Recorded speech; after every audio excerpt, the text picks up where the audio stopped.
How suffering actually works, the map nobody shows you. A man is walking through a wilderness, tangled growth, no path he recognizes, and then, beneath the overgrowth, he sees the outline of an ancient road, forgotten, once traveled. He follows it, and it leads him to an ancient city. Walls, parks, ponds, groves, built with care by people of former times, now empty. That is how the Buddha described what he found the night of his awakening. Not an invention, a discovery, an ancient map of how human suffering arises, already there waiting, and where exactly it can be cut. This video is that map, the map of how your suffering, the one you woke up with this morning, actually works. But before we step onto the road, listen to what happened to one of the Buddha's closest disciples. Ananda came to him one day and said, "I find this teaching of dependent co-arising clear." The Buddha replied, "Don't say that, Ananda. Don't say that. Deep is this teaching, and deep its appearance." So this is an honest attempt, not to make it shallow, but to walk it carefully, one step at a time. Chapter 1. The Framework. The teaching has a name in Pali, paticcasamuppada. It is usually translated dependent origination or dependent co-arising, 12 links, a chain. But almost everyone who encounters it gets the same wrong picture in their head. A row of dominoes. Push the first one, the rest fall in order. 12 steps, one after the other, lifetime to lifetime. That picture is wrong. And it is worth saying clearly why. Because the wrong picture makes the whole thing useless to you. The Buddha did not describe a row of dominoes. He described a conditioning system, a feedback loop that runs in compressed form in every moment of your experience. The formula he used over and over in the suttas was 4 short phrases, and they tell you what kind of thing you are looking at. When this is, that is. From the arising of this comes the arising of that. When this isn't, that isn't. From the cessation of this comes the cessation of that. That is not a domino sentence. That is a description of how things hold each other up. Take one out, the structure changes. Add it back, the structure returns. The chain does not run from a beginning, through a middle, to an end. It circulates. It feeds itself. Every link is a condition for the next one. And several of them, you will see, loop back and feed earlier ones. There is a second wrong picture worth naming, because you may have seen it. There is a famous image, the bhavacakra, the wheel of becoming. 12 panels arranged in a circle around a hub of greed, hatred, and delusion. Beautiful, intricate. It shows up in books, in temples, in documentaries. It is a medieval iconographic representation. It is not from the Buddha. It is not in the early suttas. It came centuries later, and, for our purposes, it actually obscures what we are trying to see, because a wheel suggests a cycle that turns at one rate. The actual chain runs at every rate, all the time. It runs across lifetimes, yes. That is one reading. It also runs across a morning, across a thought, across the time it takes for a feeling to become a craving. So set aside the dominoes, set aside the wheel.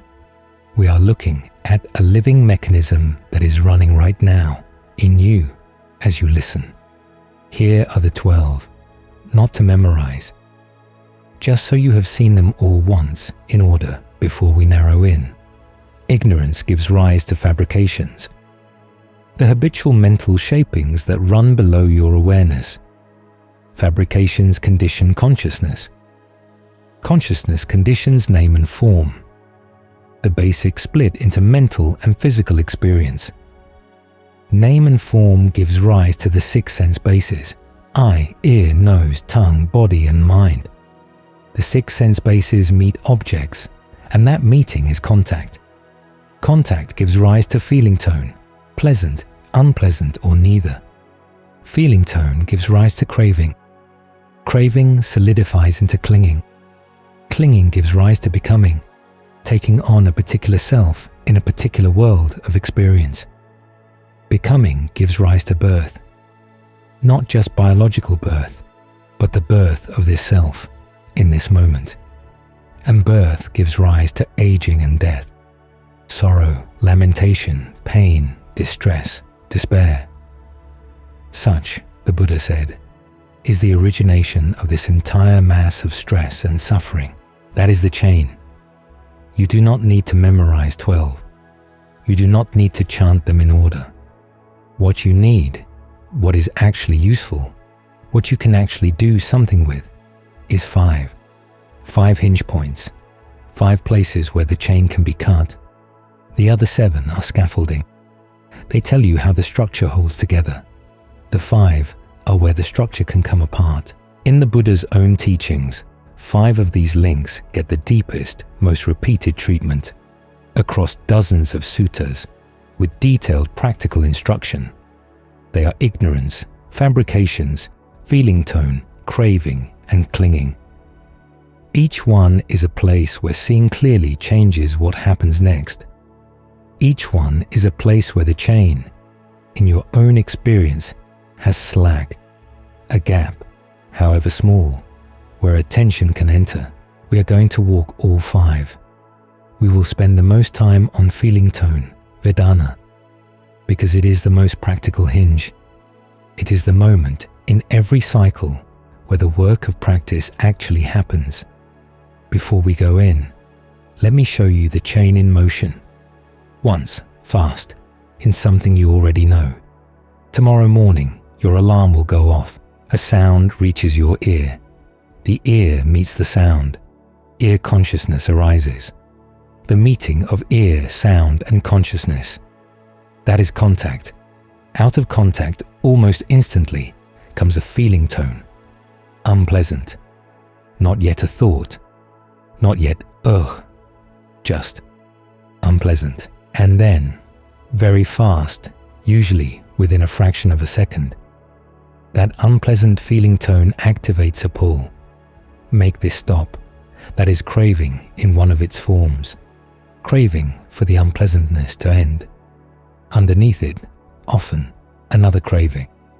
For the warm sensation of coffee in 15 minutes in your hand. The pull solidifies. It becomes, I need this coffee. I can't function without it. That is clinging. And notice what has happened. It is no longer just a want. It is an identity. I am someone who needs coffee. That is the clinging to self that the suttas treat as the deepest of the 4 kinds. Out of that clinging, a self crystallizes, the person who needs coffee, and inhabits this morning's experience. That is becoming, the birth of this particular self in this particular world. And like every birth, it ages and it dies. The mood passes. The coffee gets drunk. The person who needed coffee dissolves and is immediately replaced by the next miniature self. The person irritated by the news. The person anxious about the meeting. On and on, all day, and running silently underneath the whole sequence. Ignorance. Not seeing the unpleasant feeling as just a passing tone. Not seeing the craving as just a wave. Mistaking each tiny self for a real, continuous you. That is the chain. Once, in about 90 seconds of an ordinary morning. Now we will go back slowly to the 5 places where it can be cut. Chapter 2. The 5 hinges. Avijja wrong. Seeing the first link in the chain is avijja, usually translated ignorance, and almost everyone, when they hear that word, pictures the same thing, an empty space, a gap, things you don't know, history you never studied, facts that have not reached you yet. That is not what the Buddha meant. Avijja is not an absence. Avijja is an active misseeing of what is right in front of you. It is not a missing piece of information. It is a wrong angle on the information you already have. The Buddha gave a precise definition. He said avidya is not knowing stress, not knowing the origin of stress, not knowing the cessation of stress, not knowing the way of practice leading to the cessation of stress. 4 things, the 4 noble truths. Not knowing them, not as facts, but as the actual texture of your experience. Think of it this way. You can have read every book on Buddhism ever written and still operate, moment to moment, as though pleasant feelings are going to last, as though this feeling, this problem, this version of yourself is solid and continuous. That is what the Buddha meant by avidya, not the gap in your library, the gap between what you intellectually know and how you actually meet the next 30 seconds of your life. The suttas are very specific about what wrong seeing looks like in practice. There are 4 classic inversions, 4 ways the mind consistently flips reality before delivering it to you. 1.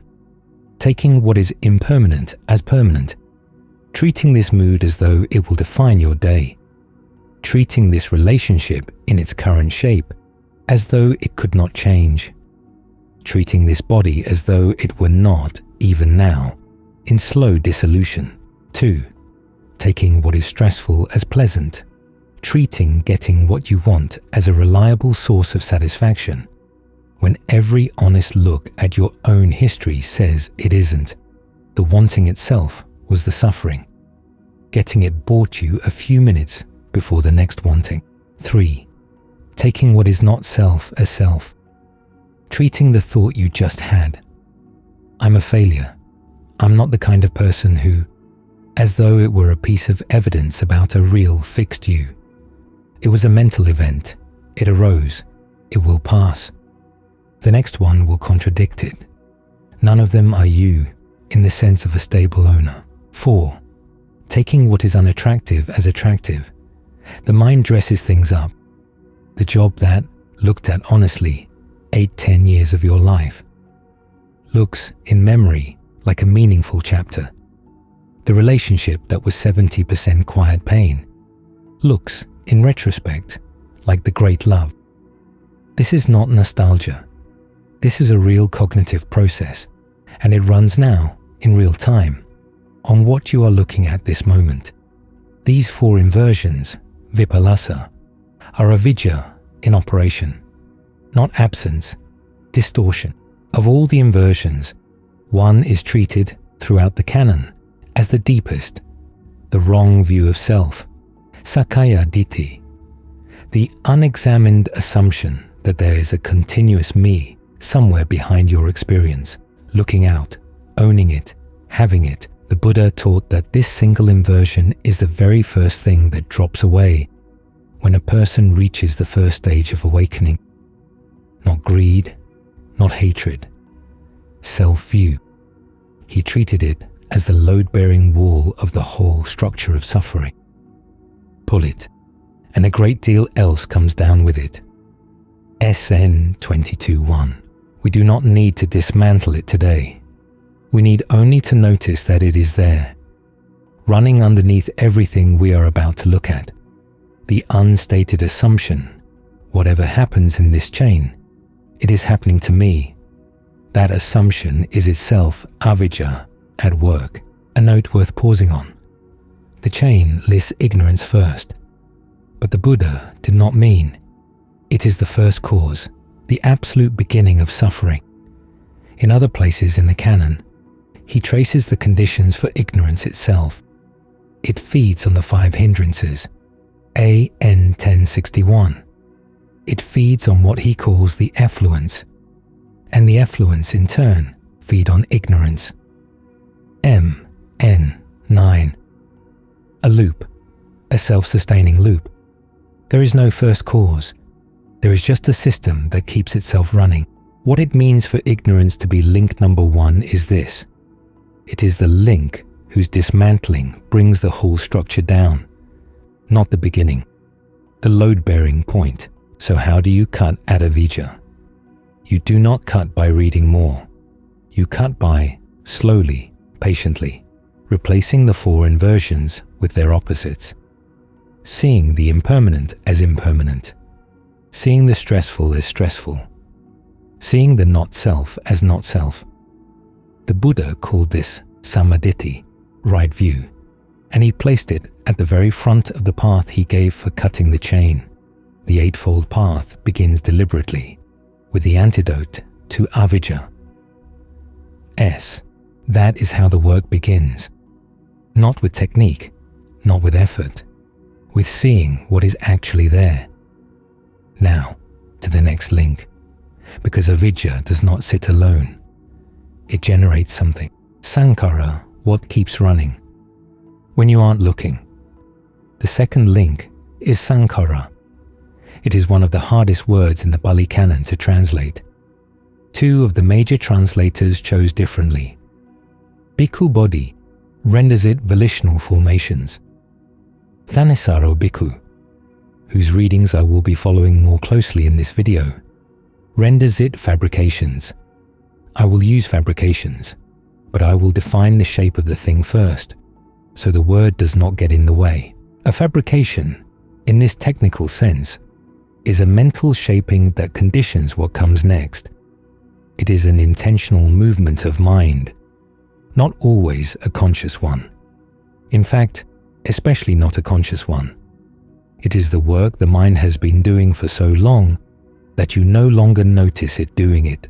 The Buddha named three kinds: bodily fabrications, the patterns of breath; verbal fabrications, the directed thought and evaluation that talks under your other thoughts; mental fabrications, the patterns of feeling and perception themselves.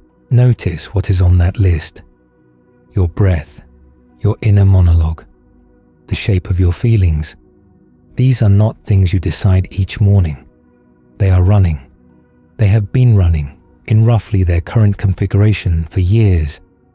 They are fabricating, moment by moment, the experience that arrives at your awareness already half built. The chain says, avijja gives rise to sankhara. Wrong seeing generates fabrications. Why? Because the mind, having taken the impermanent as permanent, the stressful as pleasant, the not-self as self, then acts on those readings. It builds habits to defend a self it thinks is solid. It builds habits to chase pleasure it thinks will last. It builds habits to flee from pain it thinks is unbearable. Every habit is a fabrication. Every fabrication is the mind doing work on the basis of a wrong reading of the situation. And here is the heart of why this matters. Those fabrications then condition the next moment of consciousness. The mind you wake up with tomorrow, the temperature it is set to, the directions it leans, the things it notices and the things it skips. That mind has been built breath by breath, thought by thought, by the fabrications that are running right now. There is a contemporary parallel worth naming carefully. Not to claim the Buddha predicted it, but to give your mind a familiar handle. Carl Jung used the term the unconscious to describe a similar territory, the patterns operating below the threshold of awareness that nevertheless shape what arrives in awareness. We covered Jung's framework in another video. The Buddhist territory is not identical. The vocabularies were built for different purposes in different centuries with different methods, but the observation is convergent. A great deal of what feels like me now deciding is actually patterns, running, on autopilot. Patterns deep enough that you cannot catch most of them in the act. Sankhara is the Pali name for that level. Not the content of the patterns, the process of pattern making itself. How do you cut at sankhara? Not by trying to stop your habits. That is just another habit. You cut by slowing the process down enough to see it. This is one of the original purposes of meditation in the Buddha's own teaching. Not to relax, not to feel better, to decelerate the rate at which fabrications are produced so that, for a few minutes a day, you can see one forming instead of just inheriting the result. To watch the breath being shaped. To watch a thought arise, take a direction, and shape the next thought. To see the mind finally as a maker, not a thing. The minute you see fabrication happening, fabrication has slack in it. It does not stop, but it loses the absolute authority it had when it was invisible. That is what cutting at this link means. Not silence, visibility. A note before we move on. Some of you may know the word sankhara from a different context, as the fourth of the 5 aggregates, the constructed mental activities. That is the same word. Closely related, slightly different work. In the aggregate context, it names the contents, the wills, the intentions, the constructed states. In the chain context, we are looking at the process that generates those contents. Same engine, different angle. Next, a link we will spend less time on, because it sets up the link we will spend the most time on. Vedana. The liberation point. The Buddha said something once that I want you to hold in mind for the next 9 minutes. He said, "You are going to be shot with 2 arrows. Only one of them is optional." He did not put it quite that way. The sutta is called the Salatha Sutta, the arrow. And what he actually said was this: the untrained person, when struck by physical pain, feels 2 pains. The first is the pain itself. The second is the mental anguish that piles on top of it. The resistance, the why me, the spinning, the fear of more pain to come, the hatred of the pain that is here. 2 arrows, one in the body, one in the mind. S. 36:6. The trained disciple, he said. And notice he did not say the enlightened disciple, just the trained one. Feels 1. Just the physical pain. The second arrow does not land. The Buddha himself was no exception to the first arrow. The canon is clear about this. He had headaches. His back hurt as he aged. In one famous passage, a stone shard cuts his foot, and he is in real pain. And he lies down mindfully, and the pain does not become suffering. SN 138. The first arrow lands, the second one does not. That gap between the first arrow and the second, that is what we are about to look at.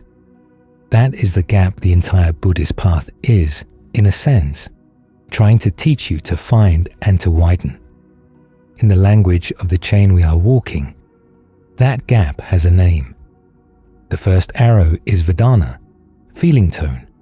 The second arrow is tanha, craving, and everything that follows. This is link number 7, the third hinge. And it is the most practical link in the whole chain, because the gap between feeling and craving is where the work of practice actually happens. Let us get the word right first, because it gets confused constantly. Vedana does not mean emotion. It does not mean sadness or anger or joy. Those are downstream constructs, built up from many ingredients, including this one. Vedana is something much simpler. It is the feeling tone of an experience, just the tone. And the Buddha said it comes in only 3 flavors: pleasant, unpleasant, or neither pleasant nor unpleasant, what is often called neutral. SN 12:2. That is it: pleasant, unpleasant, neutral. 3. Every single sense contact you have, every sight, every sound, every taste, every touch, every thought, arrives stamped with one of these 3. It is not optional. It is not something you do. It happens before you have time to do anything about it. When the alarm goes off in the morning, the sound itself is just a sound. It has no opinion about you.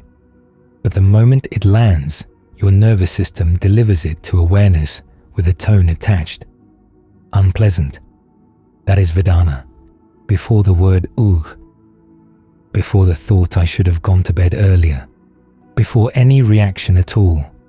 just the bare tonal stamp of unpleasant. Sadness is not vedana. Sadness is what gets built later. Vedana is the tonal seed. Here is the move that almost everyone wants to make next, and that I have to slow down on, because it is half true and half misleading.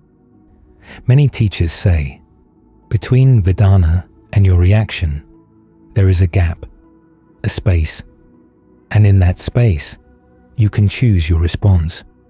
You may have heard that idea attributed to Viktor Frankl or to a dozen mindfulness books. It is not exactly wrong, but the Buddha's picture was more honest and more useful. He did not describe an empty gap.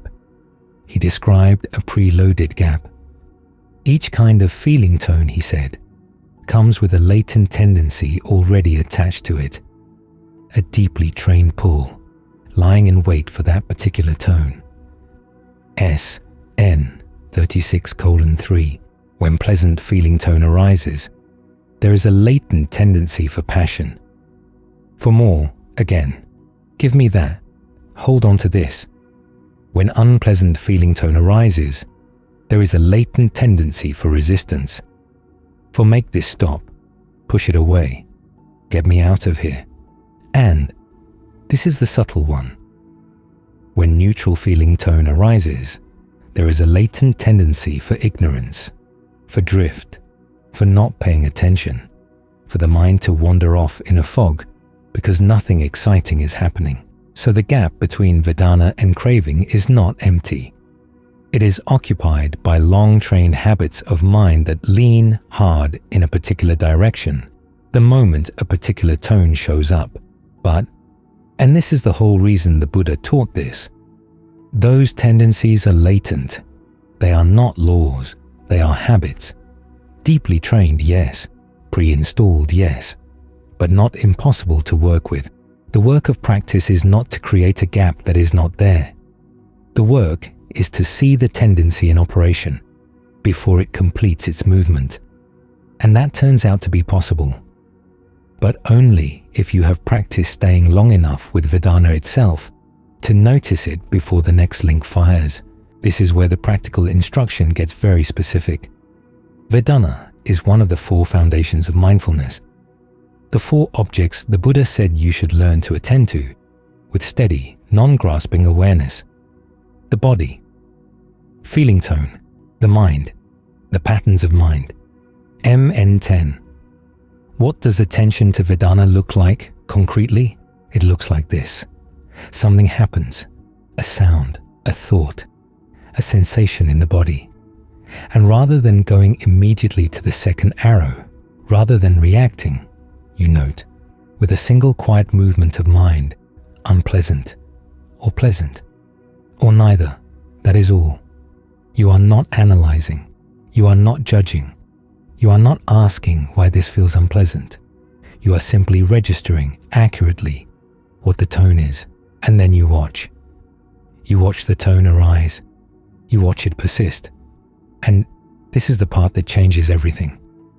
You watch it pass, because every vedana passes, every single one. The pleasantness fades, the unpleasantness fades. The neutrality dissolves into the next feeling tone. None of them lasts more than a few seconds in pure form before they are either replaced by a different tone or buried under the second arrow when you have watched a few hundred vedana arise and pass. Without the second arrow landing on top, something quiet but enormous happens. The unconscious belief that the unpleasant must be made to stop immediately begins to weaken. The unconscious belief that the pleasant must be made to last forever begins to weaken. Not because you talked yourself out of them, because you have seen with your own attention that the feeling tones do not need your help to come and go. The Buddha said about a practitioner who has done this work, that they dwell independent, not clinging to anything in the world. D and 22. Independent. That is a precise word. Not detached, not numb, not unmoved. Independent. The feeling tone does its work, the practitioner sees it. And the chain at this link does not have to fire. Of the 5 hinge points in this chain, vedana is the one we are going to spend the most time on. And I want to tell you why you cannot easily intervene at avijja. Avijja runs underneath everything. You cannot just decide to see clearly. You can work toward it slowly over years. You cannot easily intervene at sankhara. The fabrications are running below the threshold of awareness. You can only catch them slowly through patient meditation. You cannot easily intervene at craving. By the time craving has crystallized, it has its own momentum, and trying to push it away is itself a form of resistance craving. You have just generated more of the very thing you are trying to stop, but vedana you can catch. With training, with attention, with practice. The window is small, a second, sometimes less, but it is available in ordinary waking experience hundreds of times a day. Every time something happens, every time you turn your head, every time a thought arises, vedana is right there with its tone attached before the next link fires. That is why the Buddha placed mindfulness of feeling tone at the heart of the path. Not because feelings are special, because this is the link in the chain where the practitioner has access. Now go back to the alarm, the one we walked through at the start of this video. Remember the moment between the sound landing and the thought erg forming. That tiny moment before the pull to coffee, before the identity I am someone who needs this. That moment is vedana. Just unpleasant, pure and brief. Tomorrow morning, that moment will happen again. It will be brief. It will pass quickly. But for one breath, for one single breath, see if you can meet it as just that, just the tone, just the unpleasant, without the chain firing, even once, even just a little. That is the work of this link. That is what cutting the chain at vedana actually means in your life. Now, to where the chain runs, when you do not catch it, tanha, the engine of more. Once vedana has landed, and the second arrow has fired, we are in the territory of tanha, usually translated craving, sometimes thirst. The Buddha was specific. He said craving is not one thing.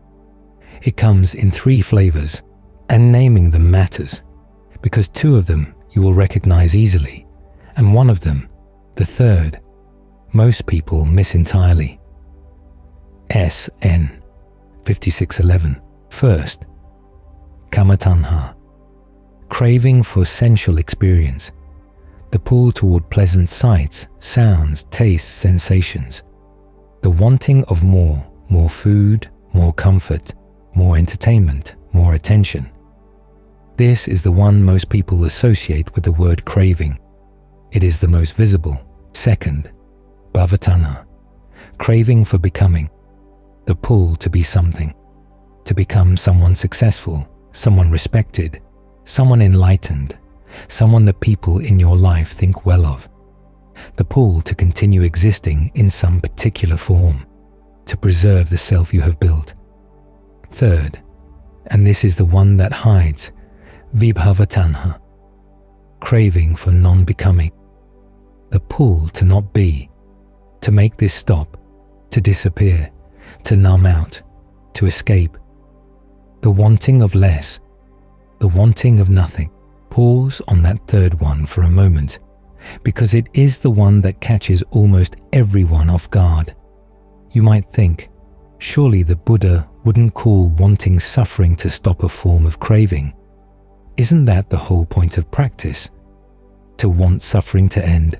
This is exactly where the teaching gets precise. The wanting itself, when it has a particular grasping quality, a desperate quality, a make this go away right now quality, is also tanha, even when what you are wanting is the end of pain, even when what you are wanting is peace, even when what you are wanting is the cessation of the very chain we are walking right now. You can want the alarm to stop. You can want the meeting to be over. You can want the difficult emotion to dissolve. You can want your own mind to please just stop. All of these can be vibhava tanha, dressed up in different clothes. Push craving instead of pull craving, but still craving, still feeding the chain. This is part of why practice can feel so paradoxical. The mind hears the goal is the cessation of suffering, and it immediately generates a craving for that cessation, and that craving keeps the chain running. The way out is not to want the end harder. The way out, the Buddha said, is to see clearly, calmly, without grasping what is actually happening.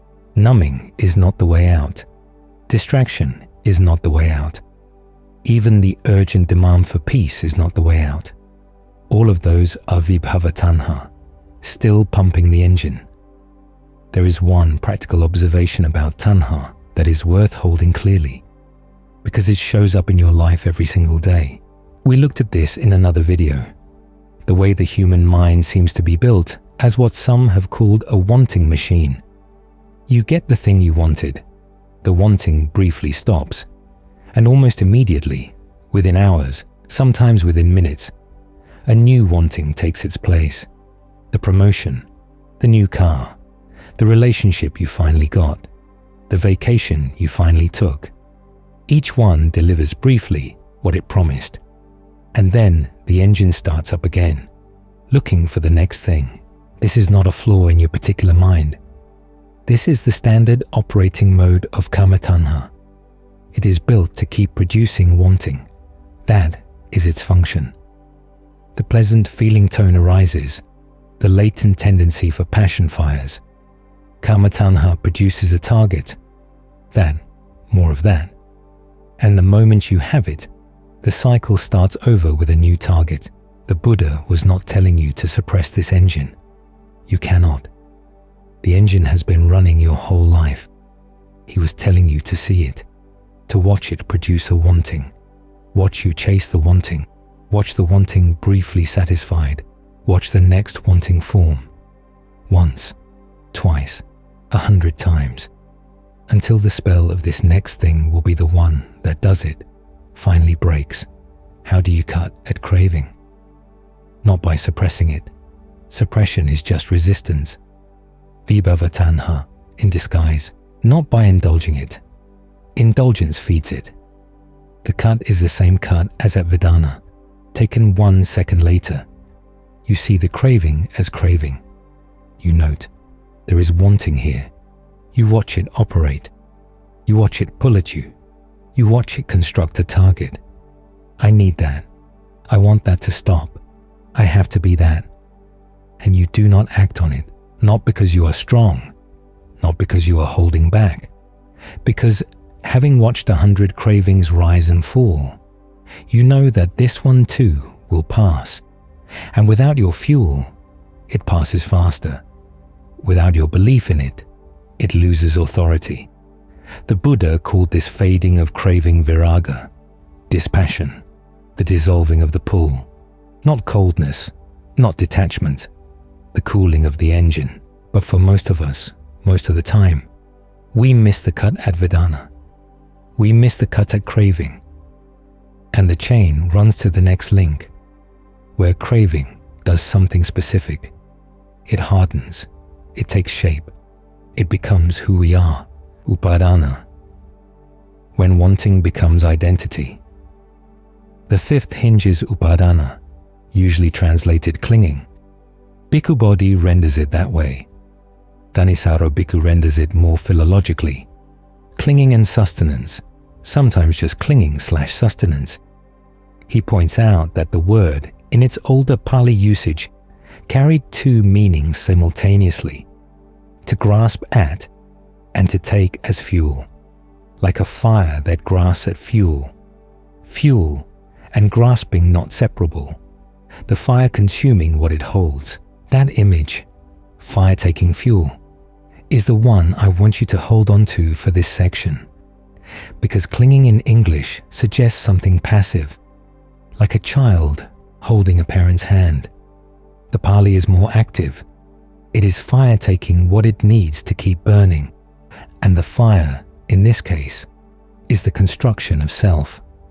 The Buddha named 4 kinds, and they form a hierarchy of subtlety. They start with the obvious and end with the one that is almost invisible. And load-bearing, S.N. 12.2. 1. Kamuppadana, clinging to sensuality. This is the closest neighbor of kama tanha, but solidified.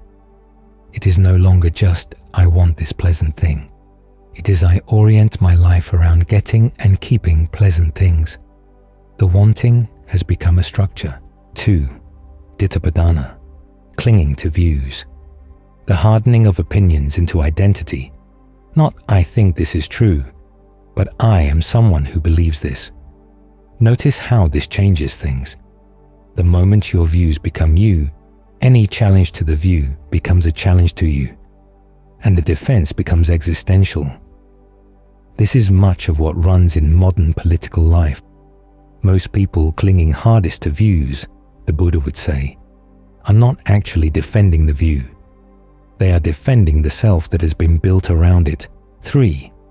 Slabhatipadana, clinging to rules and rituals. The belief that following the right procedures, the right practices, the right techniques will deliver liberation. This one is especially dangerous on the spiritual path itself. It looks like devotion. It is the substitution of practice as identity. I am a serious meditator, for actual practice.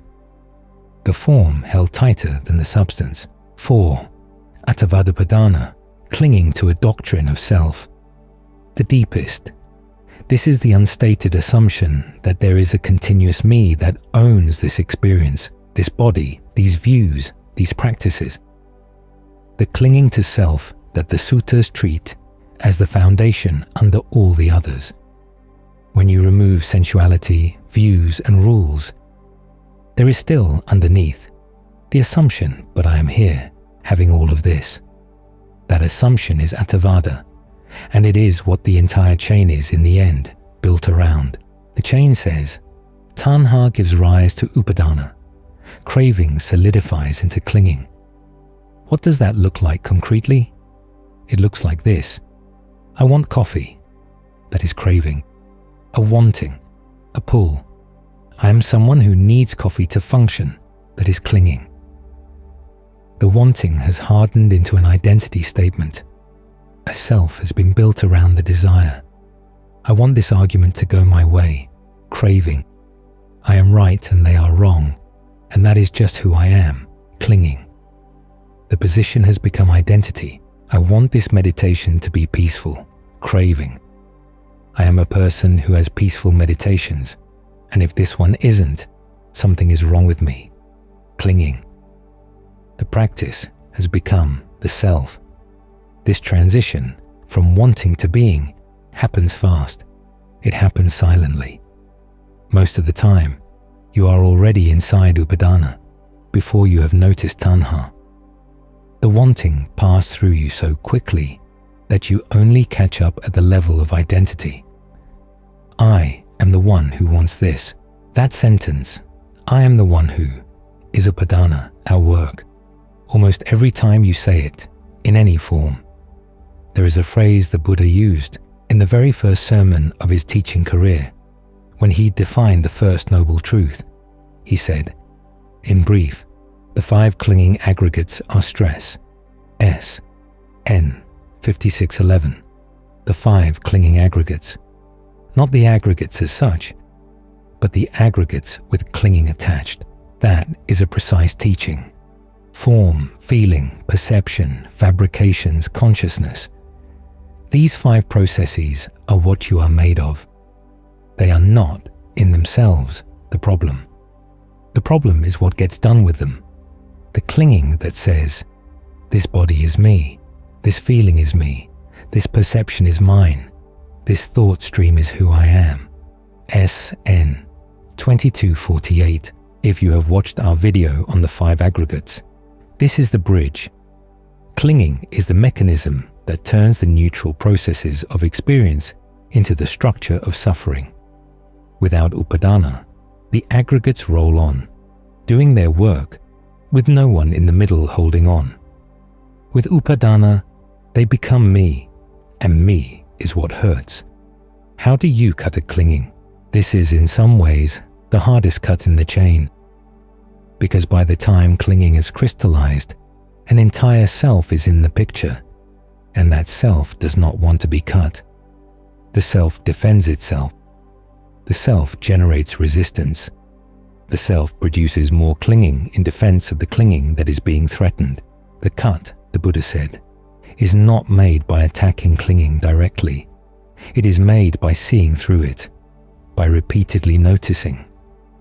In small ways, in low-stakes moments, before the high-stakes ones come. That the me in the middle of any given clinging is itself a construction, a momentary self, born from this clinging dying when the clinging passes.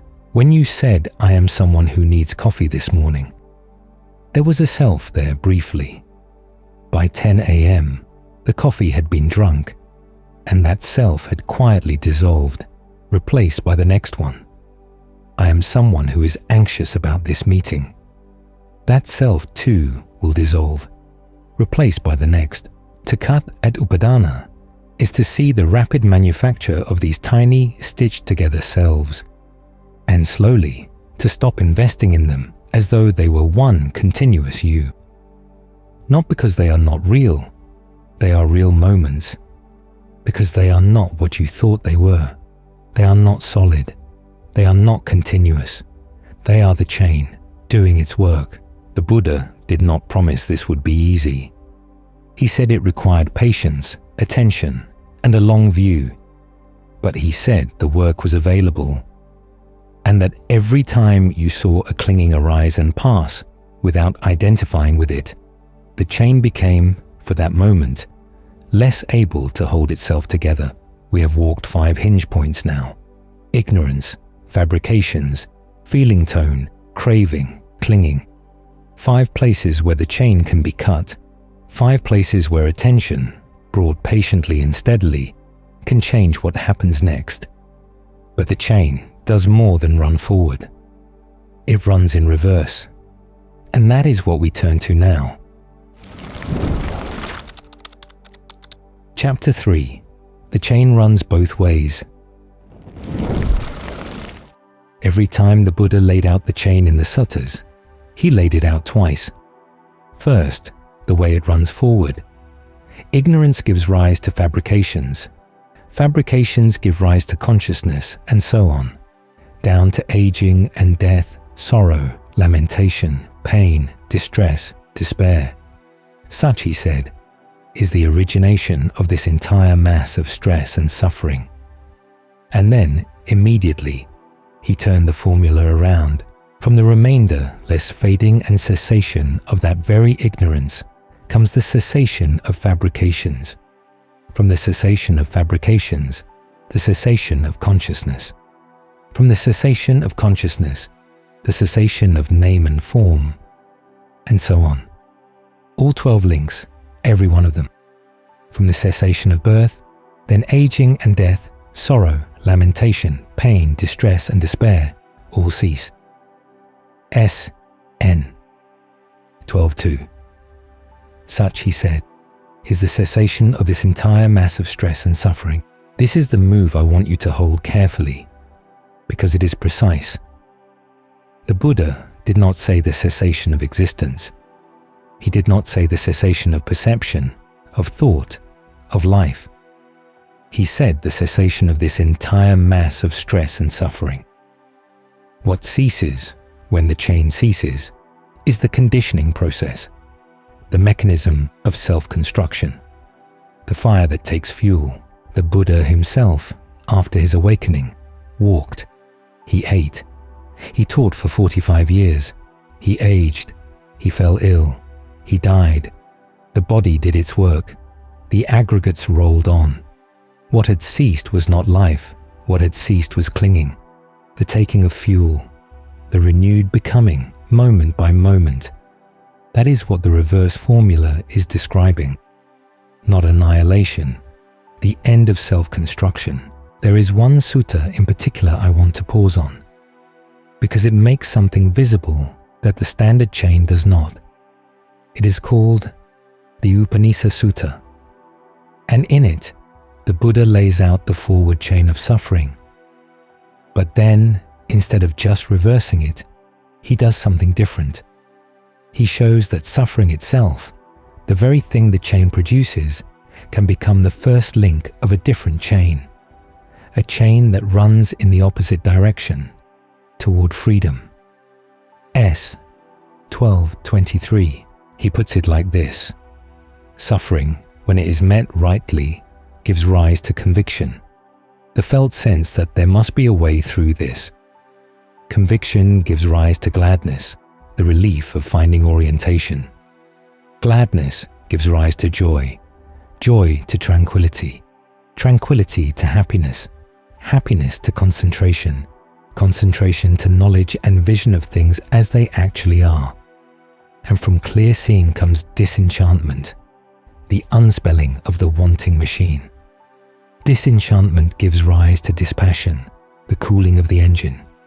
Dispassion gives rise to liberation, and liberation gives rise to knowledge that liberation has occurred. Look at the first link in that second chain: suffering. This is one of the most important moves in all of Buddhist teaching, and it is easy to miss. The Buddha is saying, the very dukkha that the standard chain produces, the suffering you are walking around with right now, is also the raw material out of which the path of freedom is built. If you meet suffering with denial, with distraction, with vibhava tanha, it just keeps the wheel turning. But if you meet it with attention, with willingness to look, it can become the doorway. That is why the Buddha kept saying that the suffering you are experiencing is not your enemy. It is the truth that practice begins from. The first noble truth is not bad news. It is the news that there is a place to start. Now we come to the most delicate part of this whole teaching, and I want to walk it carefully, because the language can mislead. The Buddha sometimes spoke briefly about what is on the other side of the chain, when the conditioning has fully ceased. He used a word, nibbana, usually translated nirvana, more accurately rendered unbinding or cooling. The going out of a fire when the fuel is exhausted. He spoke of it rarely, and when he spoke of it, he spoke almost entirely in negative terms, what it is not, rather than positive descriptions, because he said, the language we have was built for the world of conditioned things, and nibbana is not a conditioned thing. To describe it positively is already to misdescribe it. In one of the rare passages where he did approach it directly, a short text in the Udana, he said this: there is, monks, an unborn, an unbecome, an unmade, an unfabricated. If there were not that unborn, that unbecome, that unmade, that unfabricated, then escape from the born, the become, the made, the fabricated would not be discerned. But because there is an unborn, an unbecome, an unmade, an unfabricated, escape is therefore discerned. UD 8.3. I want to be careful with that passage. It is not a metaphysical claim about a hidden realm. It is what teachers in the Thai forest tradition have called pointing language. Words that gesture in a direction that words cannot fully cross. The deathless, the unbinding, the cooling, not descriptions of a place. Pointers toward what is found when the fires of greed, hatred, and delusion go out. The Buddha was not selling a destination. He was telling you that the conditioned chain you are inside of is not the totality of what is possible. The chain runs. The chain runs both ways. And there is, at the end of the reverse formula, something not made of conditioning. He pointed at it. He did not name it further. He let it stand. So here is what we have, walking out of this chapter. The chain runs forward. It produces suffering link by link, faster than you can usually catch, the chain runs in reverse. The same links that arise in dependence on each other can cease in dependence on each other. And the suffering produced by the forward chain is not waste. It is, when met rightly, the first condition for the chain that runs the other way. You are not a victim of this chain. You are someone who has now seen it. And seeing it, even in outline, even imperfectly, changes the relationship. The chain is no longer running you in the dark. It is running where you can watch it. And anywhere you can watch a process, you have begun to step out of it. Close the map, the city, the work. We started this video on an ancient road in a wilderness. A man walking through tangled growth, and beneath the overgrowth, the outline of something built long ago. He follows it. He finds a city. Walls, parks, ponds, groves, once inhabited, now empty. He goes to the king. "Rebuild this city," he says. The king rebuilds. The city flourishes again. That is the parable the Buddha used to describe what he found the night of his awakening. N 1265. The architecture of suffering and the path out of it was not his invention. It was already there. He cleared the overgrowth. He walked the road. He found the city, and he rebuilt it so that others could find their way home. What you have walked in the last hour is a small portion of that city. You have seen the gate of avidya, the wrong seeing that distorts every experience before delivering it to you. You have seen the workshop of sankhara, the fabrications that build beneath your awareness, the mind you wake up with each day. You have stood at the central square of vedana, the brief, repeating moment where every chain begins and where, with attention, every chain can be interrupted. You have walked the market of tanha, the engine of more, with all its three flavors, the third of them hiding. And you have seen the houses of upadana, where wanting hardens into the small stitched-together selves that you have been mistaking your whole life for one continuous you. 5 places, 5 hinges. The other 7 links are the streets that connect them. The map is the chain. In another video on this channel, we walked the middle way, and we said it was not compromise, not moderation, not splitting the difference. We said the middle way was a third position between extremes. This is what it looks like in practice. You are not, at one extreme, a victim of the chain, helpless, fated, locked into your patterns. You are not, at the other extreme, a free agent, capable of overriding the conditioning by force of will. You are something more honest and more workable. You are someone inside the chain who can, with patience, with attention, with practice, begin to see it from inside. SN 1215. That seeing is the work. That seeing is the middle. The chain does not vanish because you noticed it, but it loses its absolute authority the moment you do. There is one more thing I want to leave you with, because it concerns something the audience this channel was built for thinks about more than younger viewers do. In another video, we walked the practice of maranasati, death contemplation, and we said death, met rightly, was not morbid. It was clarifying. It put first things first. N 6:19. What you have learned today gives that practice a new edge, because death, in the framework of dependent origination, is the largest dissolution of upadana, the largest letting go of the small stitched-together selves the chain produces.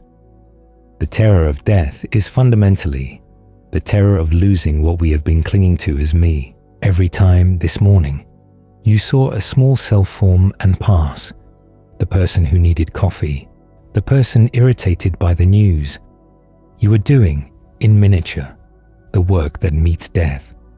You are rehearsing, in low stakes, the only practice that ultimately matters, the willingness to let a self go when its time has come. That is not consolation. That is the actual teaching. The work you do at vedana, at craving, at clinging, in the small moments of an ordinary morning, is the work that prepares you for the largest moment. The chain runs at every scale. The practice runs at every scale. The Buddha did not leave you a doctrine to believe. He did not leave you a metaphysics to defend. He left you a map. And on the map, the precise places where the chain can be cut. Now you have the map. What you do with it from here is yours. Walk carefully. Watch your own experience more closely than you watch any teaching, including this one. Test the chain in your own moments. Find the gap at vedana. Find the engine at craving. Find the small cells forming at clinging. See what is actually happening before you decide what it means. That is how the road, which has been here all along, becomes, finally, a road you can walk.